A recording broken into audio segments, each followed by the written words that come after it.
안녕하십니까. 서울특별시의회 제301회 정례회 환경수자원위원회 의정활동 소식입니다. 플라스틱 폐기물로 인한 해양오염과 기후 문제가 전 세계적으로 심각한 가운데 최근 생활 패턴의 변화, 코로나19로 인한 비대면 소비가 증가함에 따라 일회용품 사용이 늘었는데요. 서울시가 일회용품 사용을 줄이는데 공공기관이 선제적으로 대응할 수 있도록 관련 규정을 마련했습니다. 지속 가능한 환경과 사회 구축을 위해 앞장서는 서울시와 서울 시민의 모습을 기대하며 서울특별시의회 제301회 정례회 환경수자원위원회 의정활동 소식 시작하겠습니다. 환경수자원위원회는 6월 10일부터 7월 2일까지 열린 제301회 정례회 상임위원회 회의에서 소관부서와 각 실국에 대한 업무 보고를 받는 한편 2020년도 결산 및 2021년도 제1회 추가 경정 예산안을 비롯한 각종 안건을 심의했습니다.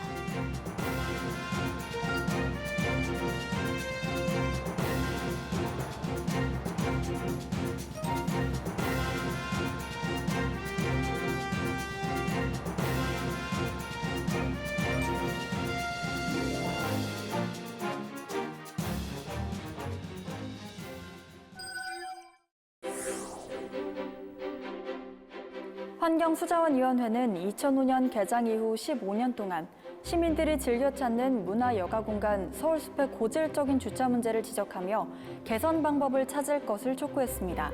이 밖에도 어떤 논의가 이뤄졌는지 계속해서 환경수자원위원회 의정활동 소식 살펴보겠습니다. 환경수자원위원회가 예산을 최초에 편성하고 사업을 기획하는 단계에서 보다 면밀하고 세부적으로 검토해달라고 주문했습니다. 환경수자원위원회는 6월 17일 열린 2020년 회계연도 푸른도시국 소관 세입세출 결산 승인안 심사에서 예산은 목적의 사용금지 원칙에 있으며 예산 집행에 신축성을 부여하기 위해 예산 전용을 할 수 있도록 하고 있지만 전용한 예산을 다른 사업에 사용하는 것은 문제가 있다고 지적했습니다. 일단 그 북서울 꿈 서울 창포 유지관리비에 1억 5천을 예를 들어서 예산 전용을 했지 않습니까?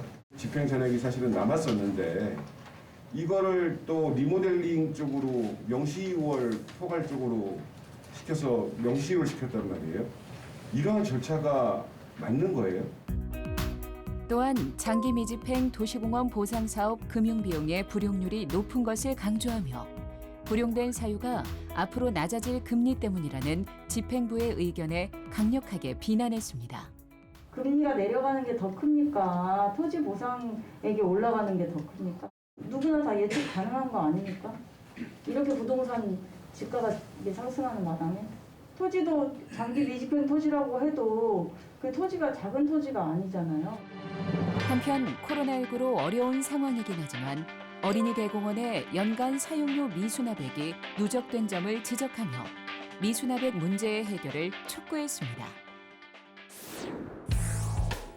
환경수자원위원회가 시민들의 편의를 위한 한강 주차장 확장이 오히려 시민들의 휴식을 방해한다고 재검토를 주문했습니다. 환경수자원위원회는 6월 20일 열린 2020년 회계연도 한강사업본부 세입세출 결산 승인안 심사에서 한강 둔치를 깎아서 주차장을 넓히는 것은 한계가 있으며 자연을 훼손할 뿐만 아니라 시민들의 쉴 공간이 줄어든다고 지적했습니다. 전철역과 한강 진입로까지 셔틀버스를 운행을 하는 게 바람직하죠. 대중교통으로 이용을 하는 게. 그리고 그 많은 둔치, 고수부지들은 시민들에게 돌려주거나 자연에게 돌려줘야 되는 거예요.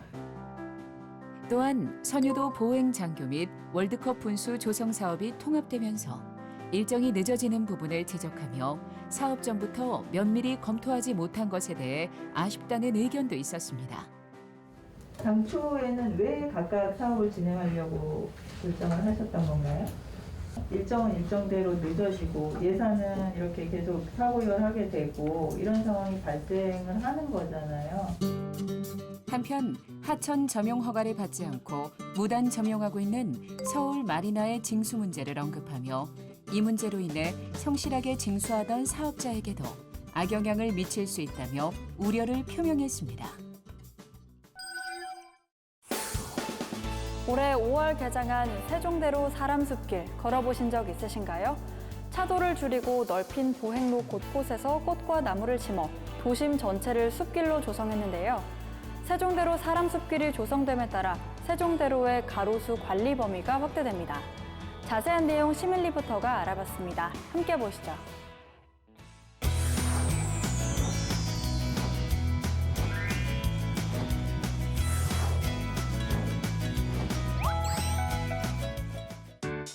안녕하세요. 시민 리포터 전현주입니다.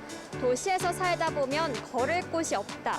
또 회색 빌딩 숲과 차에서 나오는 매연 연기로 공기가 좋지 않다. 이 두 가지가 가장 큰 아쉬움으로 남는데요. 서울 도심 한복판에 자연을 느끼면서 안전하게 걸을 수 있는 보행로가 있어 와봤습니다. 서울의 중심, 중구 세종대로에서 숭례문, 서울역을 잇는 1.55km 길이의 보행로가 조성돼 서울 시민들에게 인기입니다. 지난 5월 조성이 완료된 세종대로 사람숲길은 차로를 줄이는 대신 보행로를 최대 12m까지 확장해 사람, 문화, 녹지가 하나로 이어지는 서울의 대표 보행거리로 탈바꿈했습니다. 세종대로 사람숲길은 서울광장, 숭례문, 그리고 서울역 사거리까지 이어지는 1.5km 구간에 차로 다이어트 사업을 통해서 차로를 축소하고 보행 공간을 확장하였고요. 확장된 공간에는 나무와 꽃을 심어서 풍성한 가로숲을 조성하였습니다. 오랜만에 초록초록한 공간을 걸으니 마음마저 여유로워지는 느낌입니다. 세종대로 사람숲길은 나무나 식물을 촘촘히 심어두어서 공원에 온 듯한 느낌이 드는데요. 이 길만 걸어도 오롯이 우리나라의 사계절을 즐길 수 있을 것 같습니다. 또한 세종대로 전 구간의 자전거 도로도 신설돼 자전거 이용자들도 세종대로 일대를 막힘없이 이동할 수 있게 됐습니다. 서울시의회는 시민들을 위해 조성된 세종대로 사람숲길의 효율적인 관리를 위해 서울특별시 가로수 조성 및 관리조례 일부 개정 조례안을 가결했는데요. 해당 조례안에는 조례에서 근거법령의 제명 및 조항을 인용하는 내용을 정비하고 중부공원 녹지사업소장이 관리청으로 되어 있는 세종대로 가로수 관리 범위를 확대, 세종대로 사람숲길 사업의 구간을 새롭게 관리 범위에 포함시키고 있습니다. 네, 이번 조례 개정으로 관리의 일환을 통해 심겨진 나무와 꽃에 대해 체계적인 관리가 될 것으로 기대되고 있고요. 또 새로운 광화문 광장 조성 사업이 완료되면 광화문에서 서울역까지 서울의 대표적인 보행거리가 될 것으로 기대하고 있습니다. 이번 조례안을 계기로 보다 더 효율적으로 가로수가 관리될 수 있길 바라며 세종대로 사람숲길을 시작으로 도심 전체에서 우리 시민들이 푸른 숲을 더 많이 만날 수 있기를 기대하겠습니다. 앞으로 어린이, 노인 등 취약계층이 주로 이용하는 다중시설에 대한 성면 실태조사를 적극 지원하게 됩니다. 서울시는 2015년부터 어린이, 노인 등 성면에 노출될 경우 건강 피해 우려가 큰 취약계층이 주로 이용하는 어린이집, 경로당 등 다중이용시설에 대해 성면 실태조사를 실시해 왔는데요. 해당 조례안은 이러한 성면 실태조사를 지원하기 위한 근거를 규정한 것입니다.